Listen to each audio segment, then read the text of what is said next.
Good morning, dear student. I, Dr. Durga Tamsar, Department of Psychology, महिला college Chaibasa. आज मैं UG same 5 में DSC paper 2 health psychology लेने जा रही हूँ, जिसमें मैं यूनिट 2 में आप लोगों को cognitive theory of health behaviour के बारे में पढ़ाऊँगी।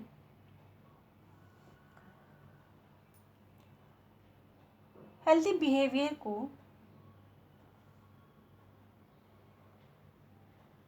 डिफाइन करने के लिए कई मनोवैज्ञानिकों ने कई सिद्धांतों का प्रतिपादन किया, जैसे जैविक सिद्धांत, सामाजिक सांस्कृतिक सिद्धांत, संज्ञानात्मक सिद्धांत आदि। आज मैं स्वस्थ व्यवहार की व्याख्या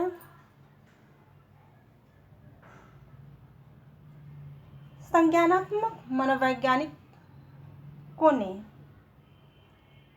किस प्रकार से इसकी व्याख्या की है, इसके बारे में बताऊंगी।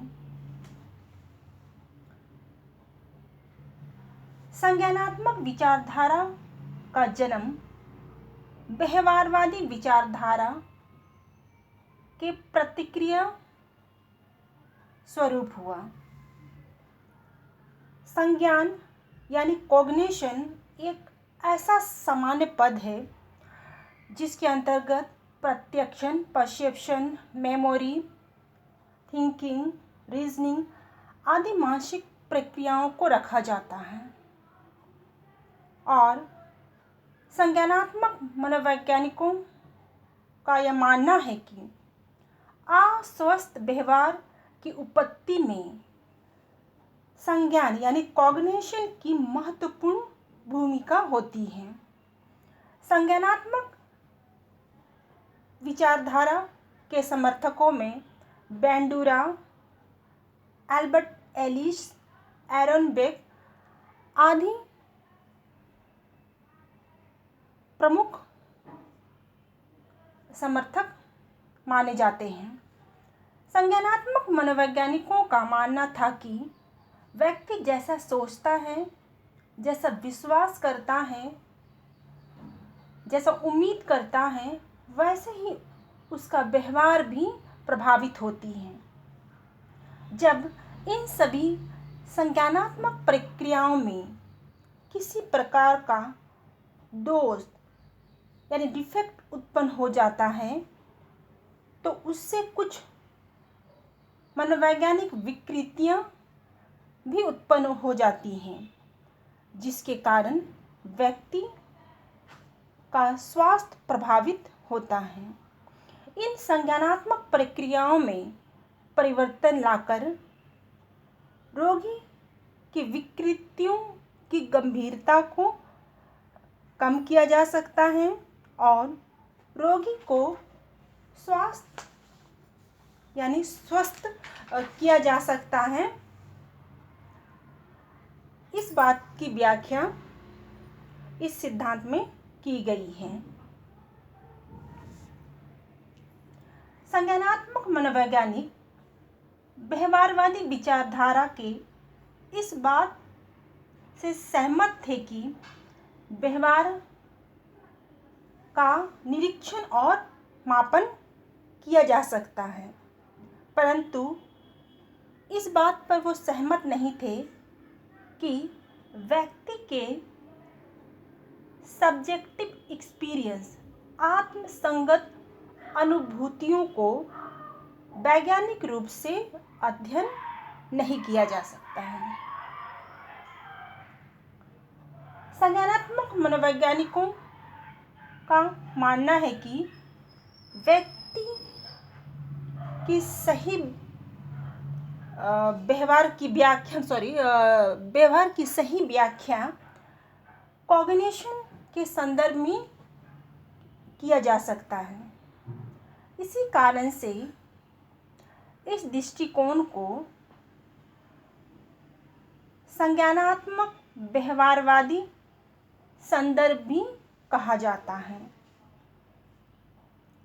संज्ञानात्मक विचारधारा के समर्थक अल्बर्ट एलिस का मानना था कि व्यक्ति का व्यवहार इसलिए कुसमायोजित हो जाता है क्योंकि उसमें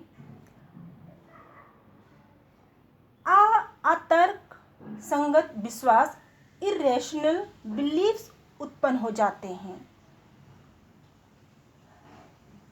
बाह्य घटनाएं व्यक्ति में मानसिक विकृति उत्पन्न नहीं करती हैं, बल्कि उन घटनाओं के प्रति व्यक्ति की अपनी प्रतिक्रिया जो अतर्क संगत विश्वास के कारण होती हैं।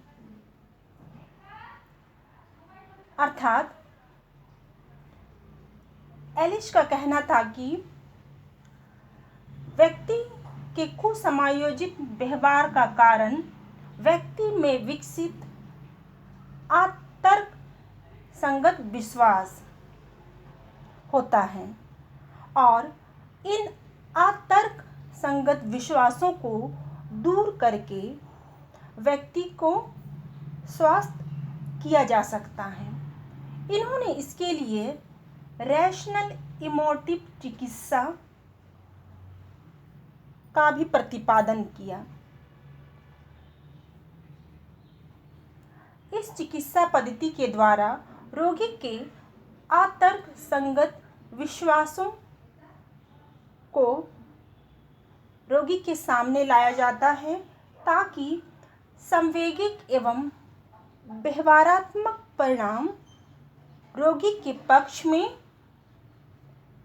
जाए, जिससे उसकी मानसिक विकृति की गंभीरता को कम किया जा सके।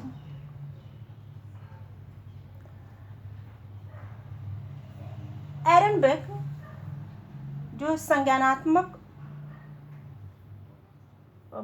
मनोविज्ञान विचारधारा के प्रमुख समर्थक हैं, इन्होंने अस्वस्थ व्यवहार की व्याख्या में संज्ञानात्मक विकृति को एक महत्वपूर्ण कारण बतलाया। उनका विचार था कि कुछ खास तरह की संज्ञानात्मक विकृतियां व्यक्ति में कई तरह की मानसिक एवं मनोवैज्ञानिक समस्याएं उत्पन्न करती हैं, जैसे अतिरंजन, मैग्निफिकेशन। अर्थात इस विकृति में व्यक्ति एक छोटी एवं साधारण घटना को भी आवश्यकता से अधिक महत्व देकर उसके बारे में अधिक सोचता है, जिसके कारण उसमें मानसिक विकृतियां उत्पन्न हो जाती हैं।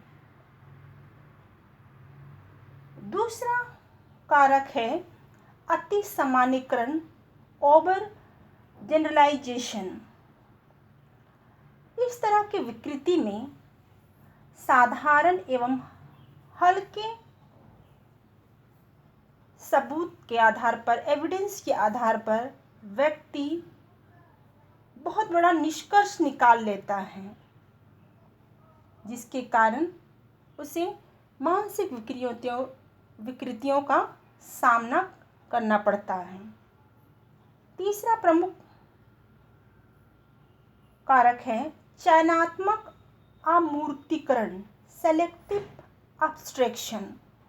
इस विकृति में व्यक्ति सिर्फ कुछ विशेष तरह के सबूतों पर या बातों पर ही ध्यान देता है और सामान्य रूप से अन्य महत्वपूर्ण सबूतों की उपेक्षा करता है, जिसके कारण मानसिक विकृति का शिकार हो जाता है। ये संज्ञानात्मक विकृतियां स्वतः ही संचालित होकर व्यक्ति के व्यवहार में कुसमायोजन उत्पन्न कर देते हैं। इन कुसमायोजन को दूर करने के लिए बेक ने संज्ञानात्मक चिकित्सा का प्रतिपादन किया।